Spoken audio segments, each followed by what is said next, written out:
Welcome back to the deep dive. Today we're tackling something we see every single day, but maybe don't always think about the deep physics behind it, light. That's right. We're going beyond just, definitions.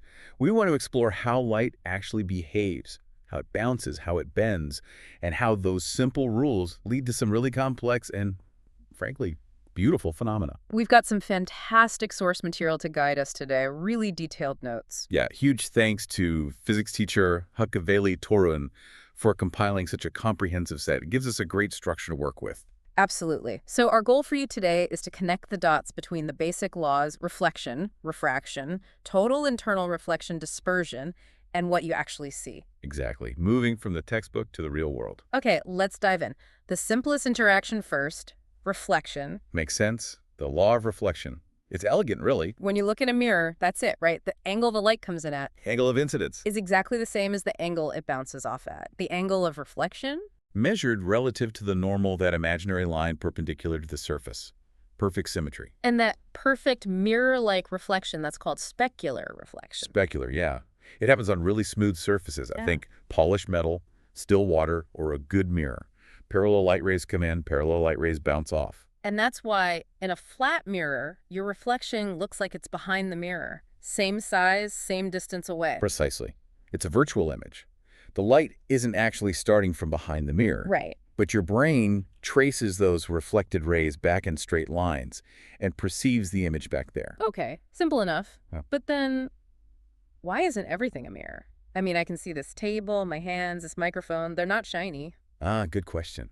That's where the surface itself becomes really important, at a microscopic level. So not perfectly smooth like a mirror. Exactly. Most everyday objects, wood, cloth, paper, even skin, are actually incredibly rough on a tiny scale. Lots of microscopic bumps and grooves. Okay. So when light hits that kind of surface, you get diffuse reflection. Does the angle in equals angle out rule still apply? It does.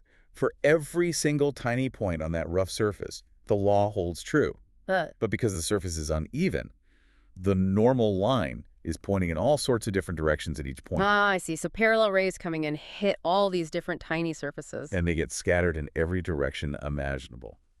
Chaos, basically. So that's why we can see things that aren't mirrors. The light bounces off them, but it scatters, so we can see it from lots of different angles. Exactly. If everything was perfectly specular, you'd only see reflections of light sources, and the rest would be black unless you were in the perfect spot. Diffuse reflection is what makes the world visible. The sources even mention unpolished aluminum, right? Reflects a lot of light. About 90%, yeah. But it looks matte gray, not shiny, because nearly all of that reflection is diffuse. It's scattered. That makes perfect sense, and it explains why wet roads look different, too. Right. The water fills in the tiny bumps in the asphalt, making the surface temporarily smoother. So more specular reflection, less diffuse. Exactly. That's why wet roads look darker, and you see those sharper reflections of headlights or streetlights. Dry roads scatter light much more diffusely. Okay, bouncing covered. Let's move on to bending. Refraction. What happens physically when light goes from, say, air into water? The big thing is speed. Light changes speed. It slows down, right? Dramatically sometimes. In a vacuum, it's the famous $300,000 text kilometers roughly. But hit water, and bam, it drops. How much? Down to about $124,000 text kilometers in water.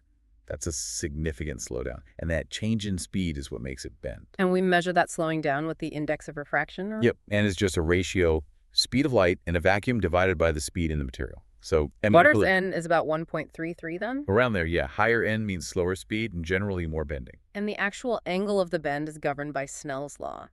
$1 sin theta 1 equals N 200 That formula always looked a bit intense. Huh. Yeah, it could look that way.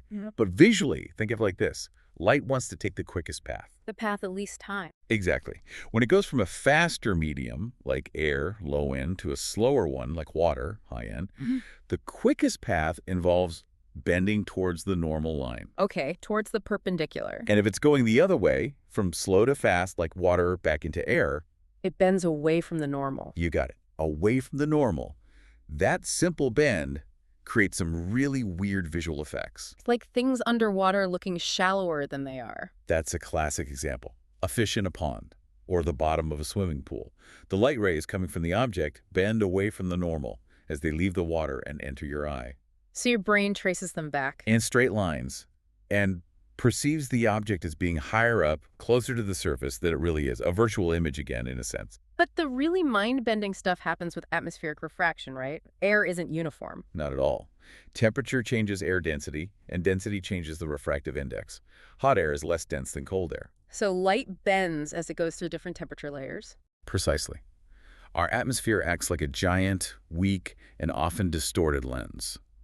This is where mirages come from. Ah, the water on the road illusion on a hot day. Syrap, as the source material calls it. Exactly. Over hot ground, there's a layer of very hot, less dense air near the surface. Light coming down from the sky or a distant object travels from cooler, denser air into this hotter, rarer air. So it bends away from the normal. Continuously bends away, curving upwards towards your eye. So you're seeing light from the sky that looks like it's coming from the ground. Yep. Looks like a reflection off water. It's just been skylight.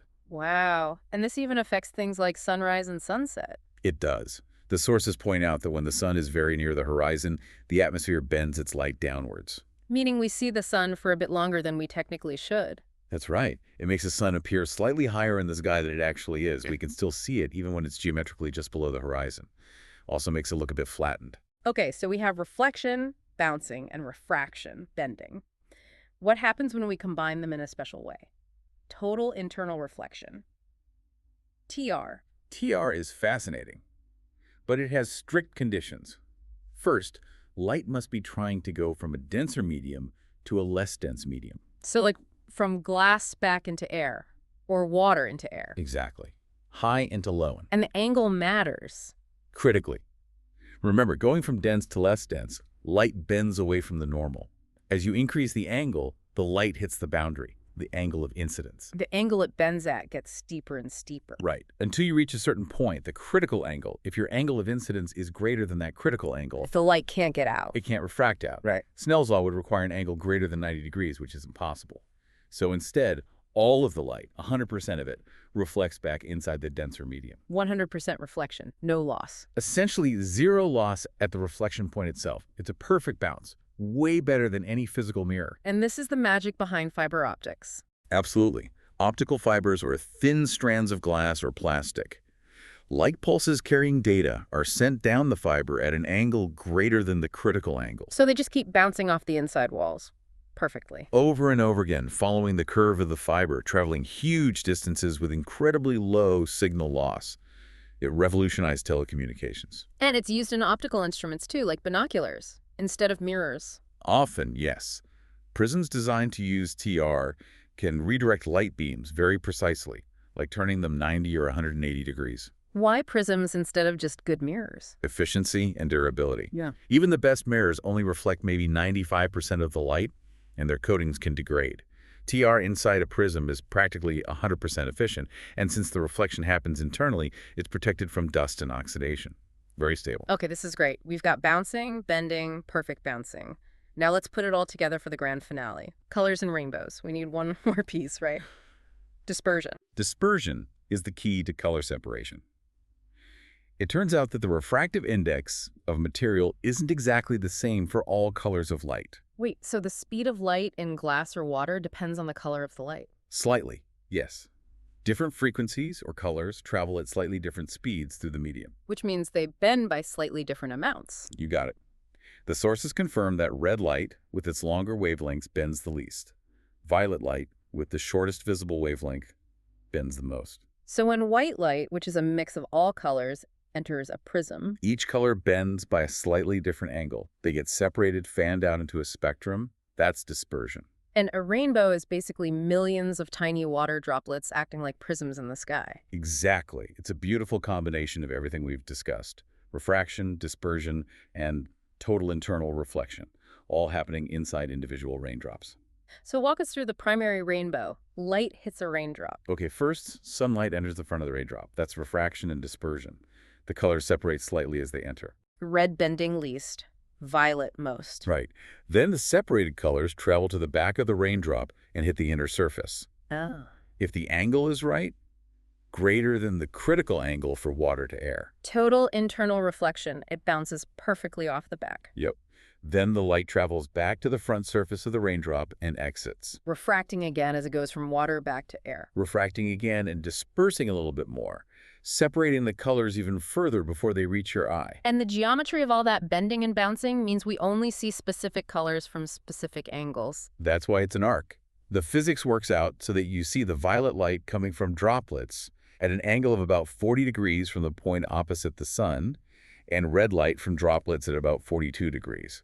All the other colors are in between. And the sun has to be behind you. Sun behind you, rain in front of you. That's the setup. What about the secondary rainbow, the fainter one outside the main one? The double rainbow. That one involves two internal reflections inside the raindrop. Two bounces inside. Yeah. Light enters, refracts, disperses, reflects off the back, reflects again off another part of the back, then finally refracts out. Does that extra bounce do anything else?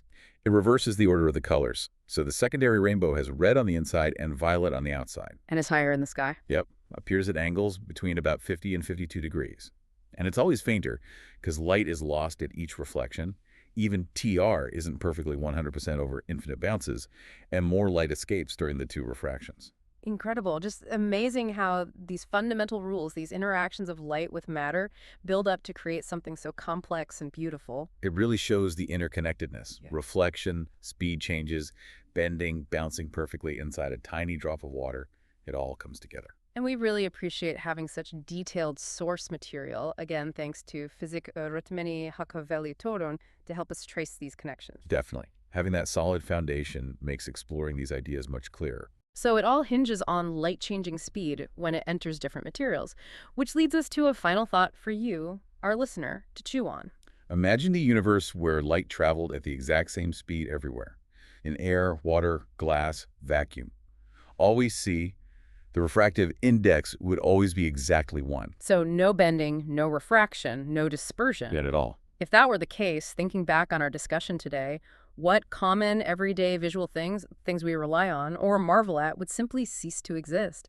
What becomes impossible in a world without the bend? Something to ponder. We'll leave you with that. Thanks for joining us on The Deep Dive.